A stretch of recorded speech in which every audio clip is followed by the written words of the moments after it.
meet you all. Thanks for dealing with my voice. It's the first time in my career that I've ever had speaking challenges, for those of you that know me. We're going to talk about mid-funnel, and I'm going to go right into that. Also want to let you guys know that talking about content, brought together a book that I wrote on lead management.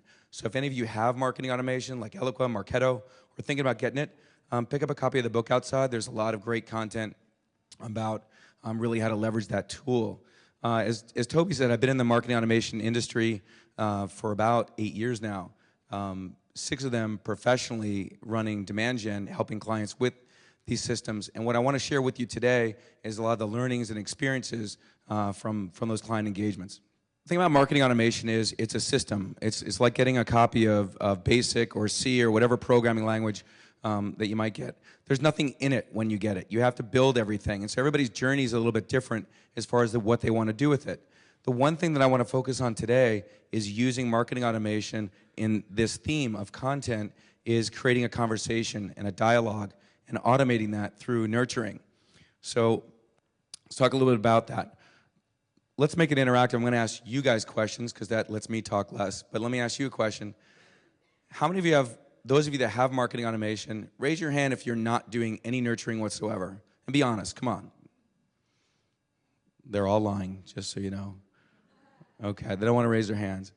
A lot of people have marketing automation, they don't do nurturing. But for someone who's not doing nurturing, or maybe doesn't feel they're doing enough nurturing, what's one of the reasons that you're not doing nurturing or doing enough? Content?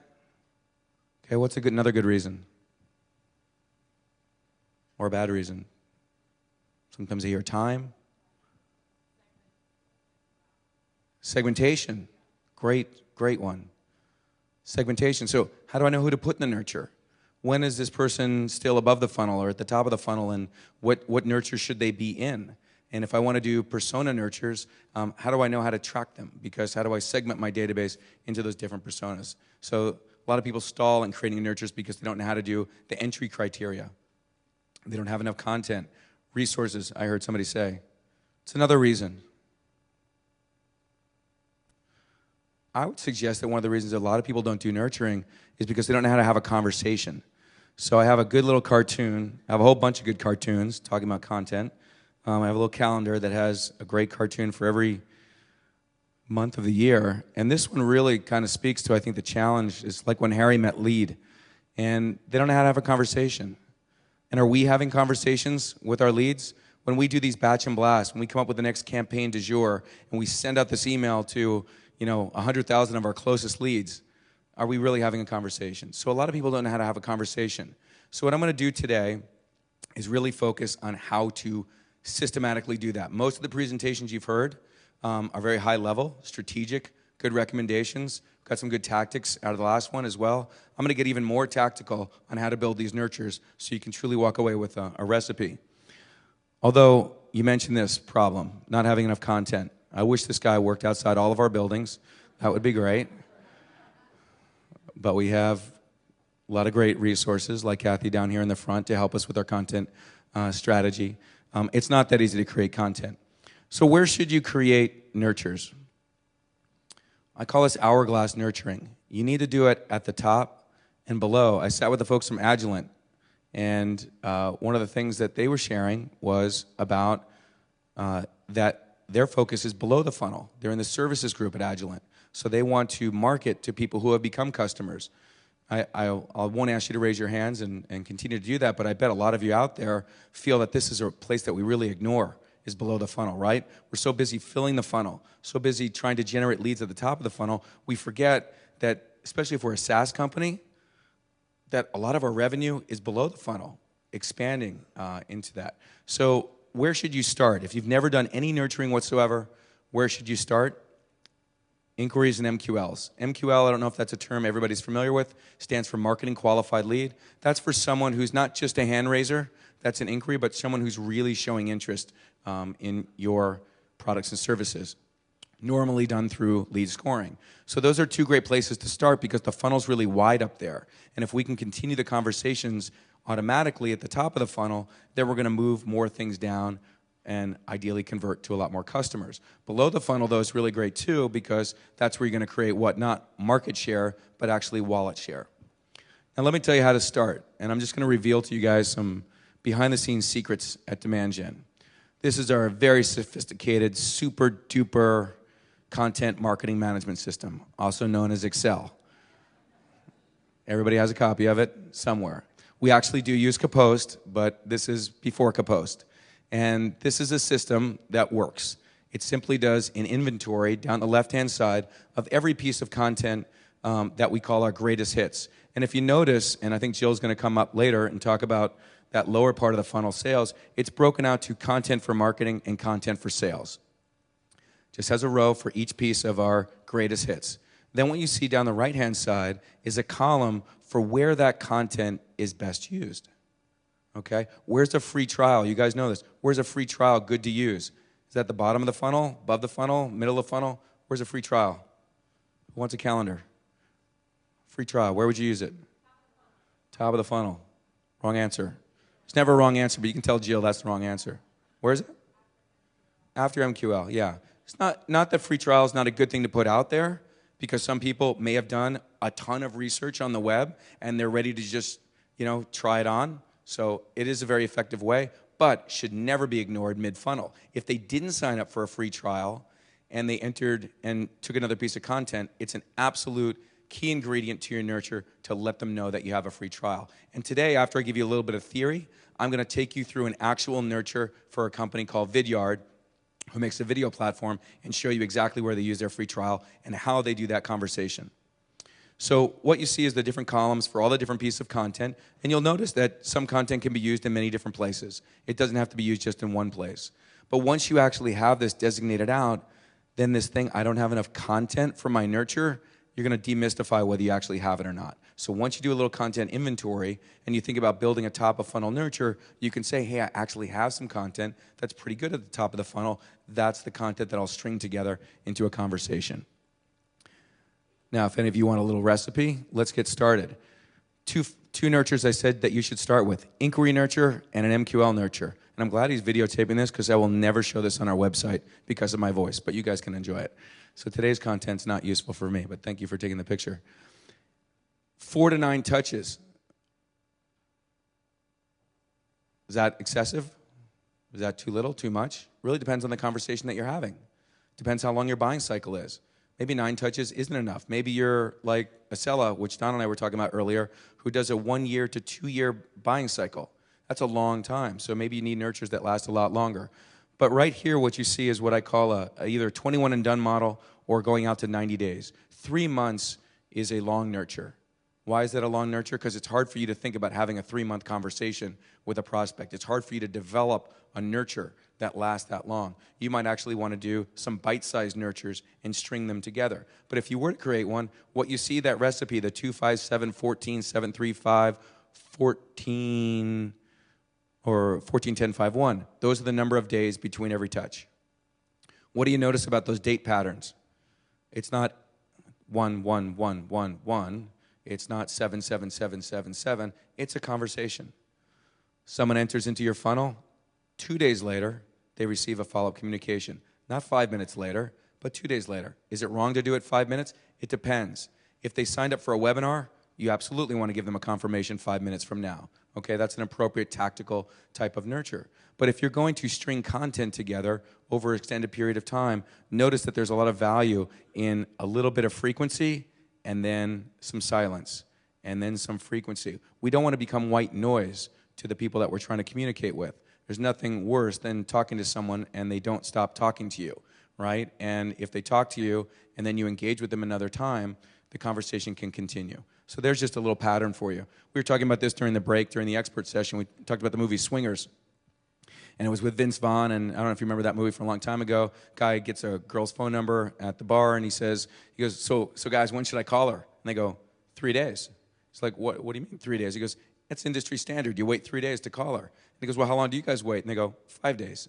So it's a funny little movie, but the reason to bring up the funny little movie is everybody's mileage is going to vary. I just want to give you a little recipe that if you're going to nurture over 21 to 90 days, use a pattern of frequency and then be gone for a little bit and then come back. Short content. How many of you love, raise your hand because I know not one hand will go up. How many of you love long emails that has tons of information and lots of links? Anybody? No, we hate long emails. The longer the email, the heavier it is. You don't even want to read it. You don't even want to try to find the action items in it, you know? Nobody at companies sends really long emails. So why do we want to stand out from the crowd and write these big, huge brochure emails? Guess what? The best thing about nurtures, it's the least amount of copy you've ever written in an email, typically. It's short, and I'm going to show you some because that's what people want to look at. Here's a takeaway. Here's something you can tweet if it's that good. Think of email as an invitation to your content.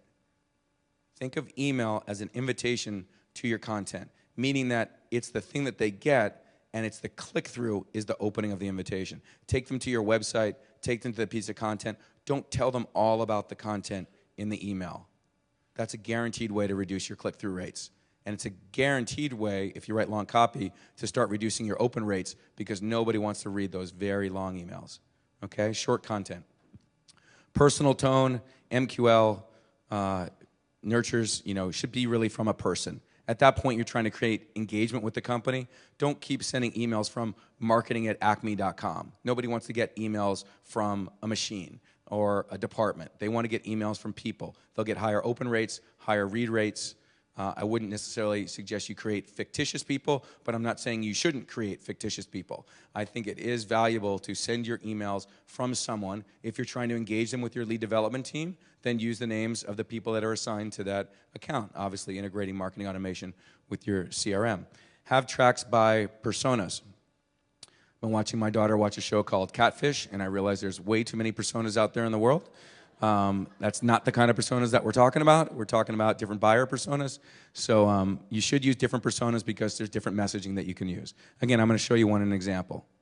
How should you get started? I wish this wasn't as small as it is, but it's a document, so it's time to scrunch it down. So I'll just describe it to you. Do you remember the creative brief? We all use them, right? This is a nurture brief. It's a document that's designed specifically for creating nurtures. What's the one thing, the most important thing the nurture brief does? It says what the goal is of the nurture. Guess what? The goal is not to string together 4 pieces of content and deliver it in 30 days. That's not the goal of a nurture. The goal of the nurture should be to pursue a desired outcome, like getting someone to sign up for a free trial.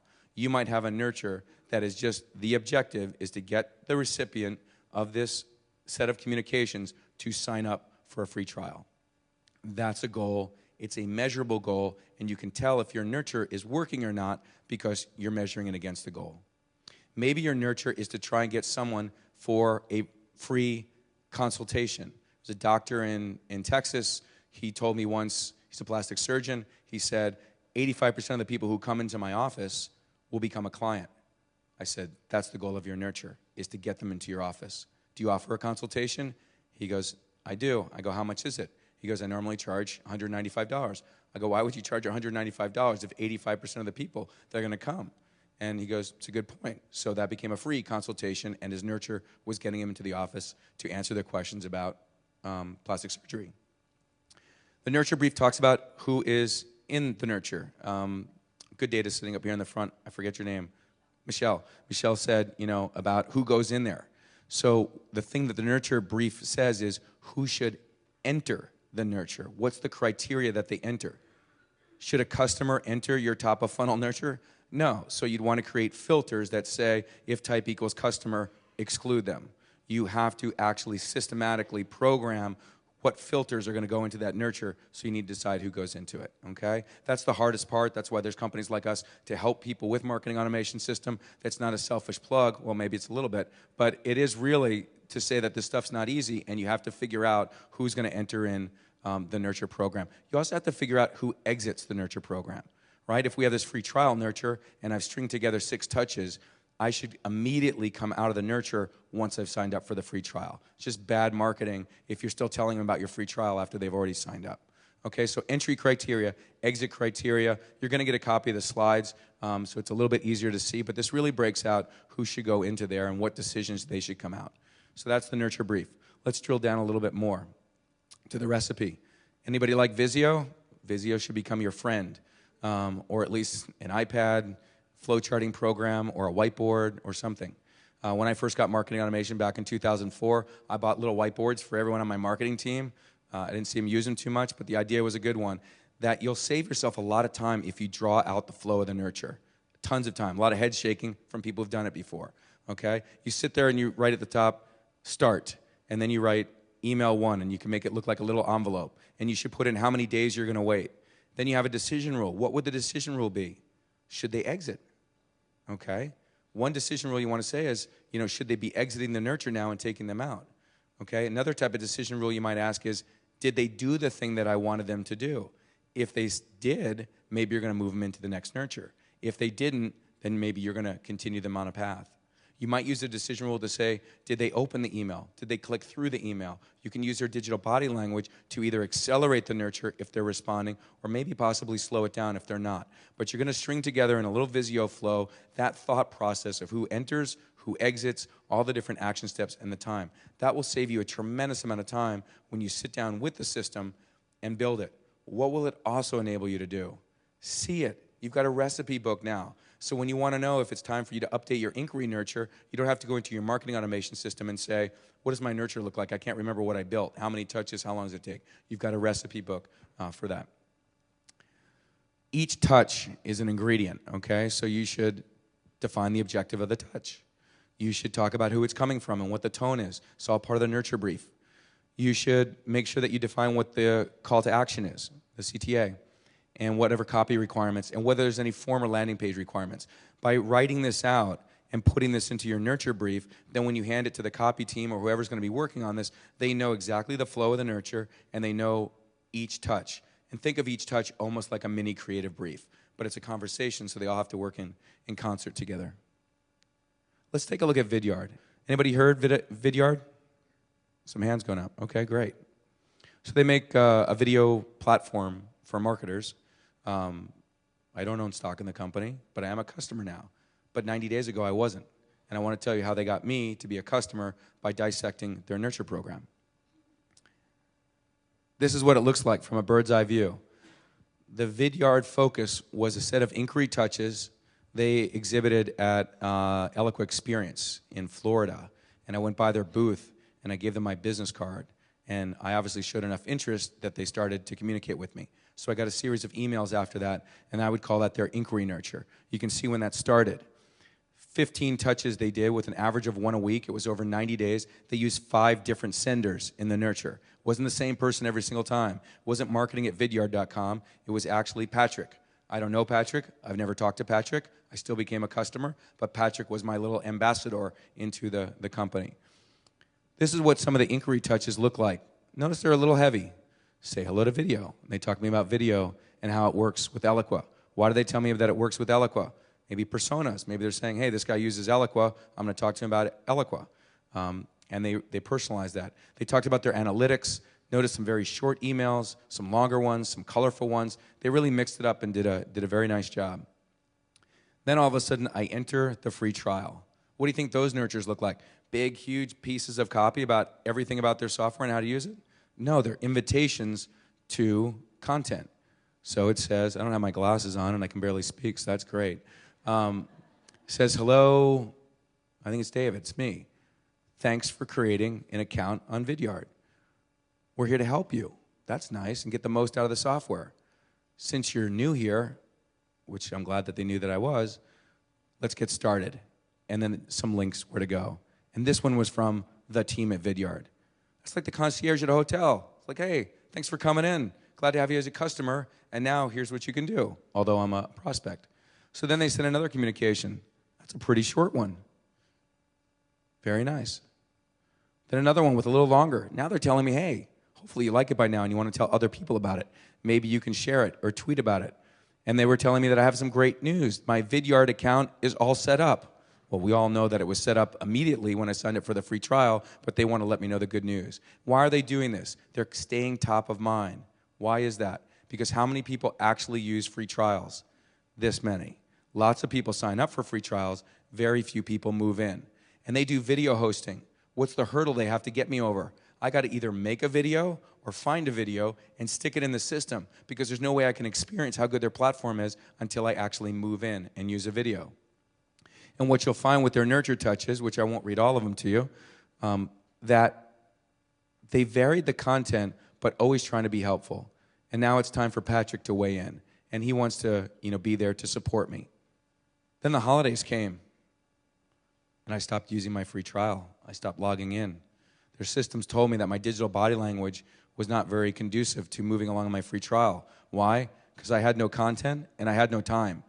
And so my video free trial was expiring, and I was nearing the end. But they sent me a nice little holiday touch.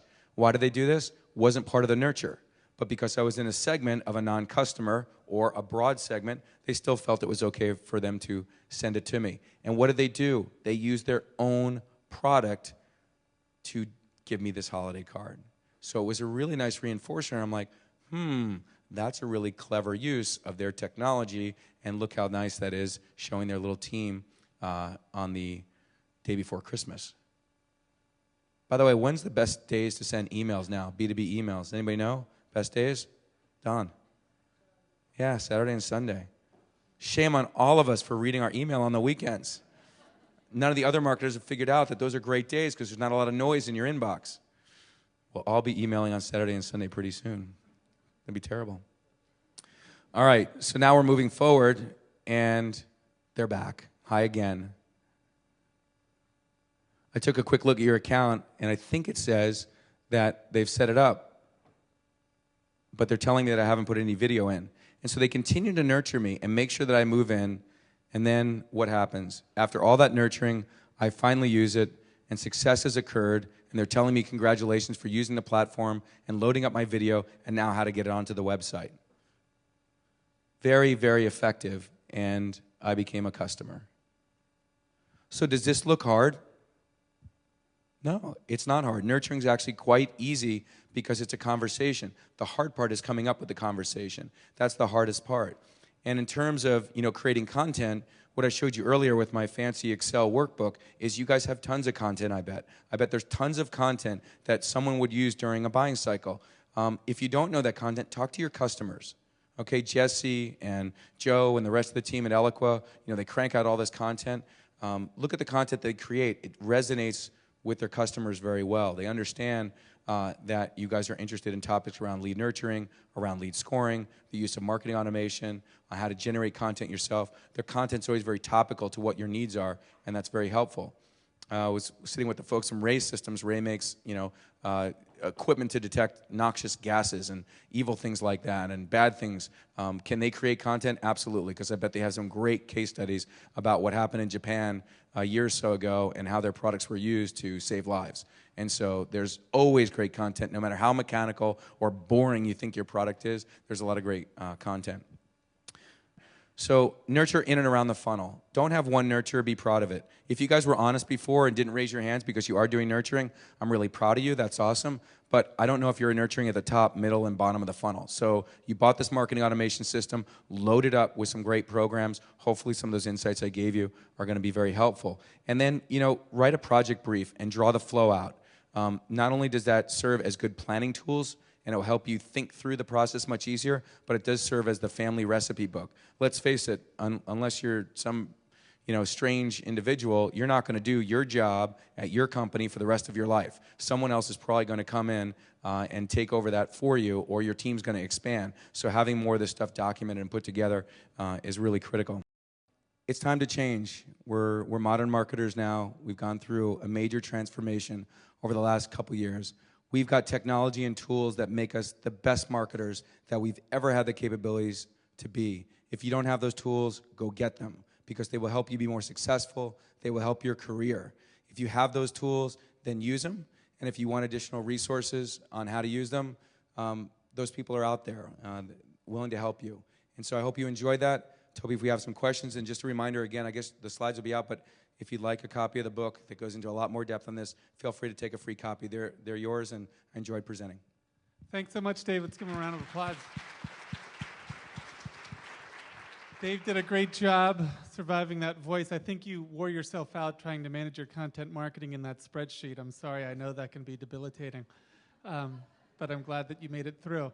Are there any questions from anyone out there? Out in the back. Okay, here it comes.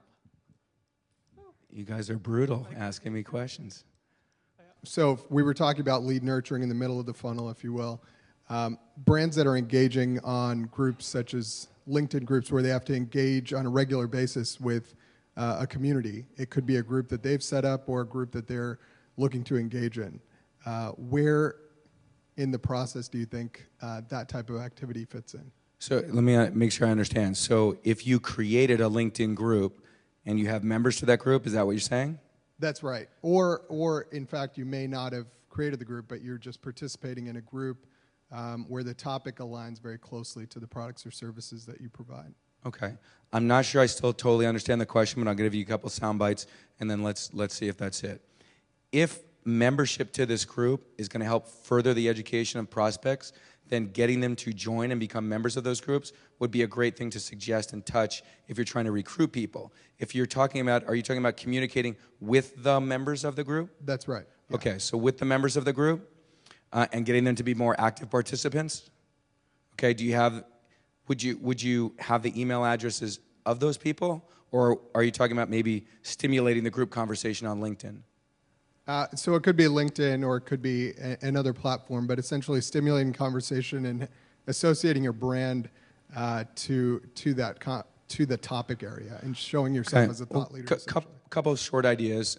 We can talk more because it sounds like that's a very specific question. But when you have something like that, like a community, and I know a lot of you have community portions of your website, you want to get people to be active in the community and come back on a regular basis. So, that type of social communication is going to be both manual and can be automated. I'll give you an example. I have a small community that's growing the book site. So when I wrote the book, I created a website for the book, and we have a community. There's a nurture that's been built that's 3 touches.